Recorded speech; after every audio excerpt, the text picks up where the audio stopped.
Rwan, os da ni'n onast, dwi'n siŵr bod y rhan fwyaf ohono ni wedi bod yn euog ar weiddi rhywbeth na ddylion ni wneud ar ddyfarnwyr wrth wylio gem a pêl-droed. Ond hebddan nhw, fysa na ddim gêm, cofiwch.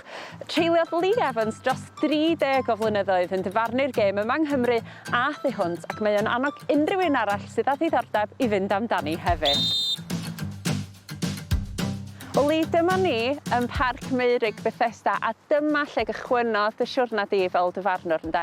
Wel, eisiau dechrau pan o'n i 40 oed, yn anhad a dweud fi dorsi fi dysgu'r rheola y gêm a peidio fod mor vocal at dyfarnwyr, so dyna be nes i, a wedyn nes i cychwyn o fanna. Ydw i'n iawn i feddwl bod chdi wedi bod yn chwarae yma hefyd, a ges ti dipyn o anaf, yndo? Do, ni chwarae i Bethesda, a wedyn nes i torri'n nghoes just lawr yn fanna. Nes i torri tibia a ffibia, so oedd ei reit drwg. Ar ôl hynna, nes i trio cadw'n heini, a nes i trio cario ymlaen efo pêl-droed, so nes i desidio dyfarnu yn ôl. Ti di roi'r gorau ddiwan, ond mae dyfarnu'n chwarae rhan mawr yn dy fywyd di, fel rhan o dy swydd newydd hefyd yn dydi? Yndi, o fi sy'n gyfrifol am y dyfarnwr yn Cymru wan, so mae'n darn andros o fawr o mywyd i wan, dydi, i helpu datblygu nhw i cyrra'r lefel uwch. Dwi'n siŵr bod gen ti lwyth o atgofion, a dwi'n gwybod bod gen ti un neu ddau o bethau i ddangos i mi, so nawn ni fynd i eistedd i weld beth gen ti. Champion. O fedra i weld o fi ar y bythodyn bod gennym ni grys arbennig iawn yn fama. Beth i hanes y crys yma? Hein ydy'r crysa da ni gwisgo pan da ni'n mynd tramor, a hwn di'r bathodyn da ni gorau gwisgo pan da ni'n dyfarnu gema pêl-droed yn Cymru ac yn rhyngwladol. Faint o gema felly nes ti wneud? Sy'n di dweud dros 42 o gema. Waw, dipyn o stamps ar y pasbort felly, does? Oes, o'n rhaid i cael pasbort newydd o'n onast. Pwy arall gynnon ni fama? Mae gennym ni un gem allan yn Saudi Arabia, so ni wedi ffodus i cael dyfarnu allan o fanna efo hogia o Cymru a 4 swyddiog o Saudi. Allan yn Belgium yn neud tournament yn 17 UEFA. A oedd rwy'n wedi wneud rhywbeth yn wrong. Be di hanes y llun yma? Y llun yma ydy gêm allan yn Romania. So yna 6 yn ni o Cymru yn cael mynd allan i dyfarnu o flaen torf o 50,000 o bobl. Gen ti lun, wel, stadiwm orlawn yn fama. Orlawn, ie. Orlawn.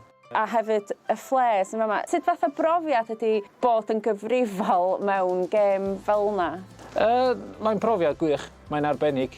Mae'r sŵn y torf yn anhygoel, ond mond sŵn ydi o.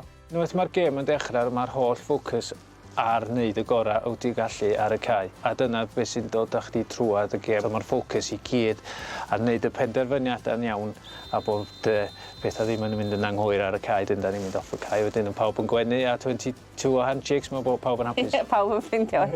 Mae rhan fwyaf o bobl am ni wedi bod yn euog o weiddi rhywbeth ar ddyfarnwr yn ystod gêm a ryw adeg yn ei gilydd. Pan mae gen ti dor fel yna, lle mae'n stadiwm orlawn, neu hyd yn oed llond llaw o bobl o gwmpas cae lleol, sut wyt ti'n delio efo hynny?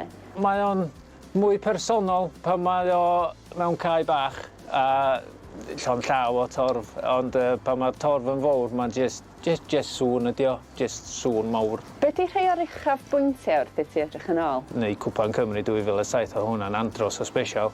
Mae'r achlysur yn special i'r clybiau i ni fatha dyfarnwyr i pawb. Mae o'n just yn achlysur anhygoel i fod yn darn ohono fo yn huge, really. I unrhyw un arall sy'n ystyried mynd i fewn i ddyfarnu, pa neges fysa ti'n rhoi iddyn nhw? Os ydyn ni ddeithio nhw'n neud o, mae'n teimlo arbennig fod ar y cae a rheoli y dau dîm.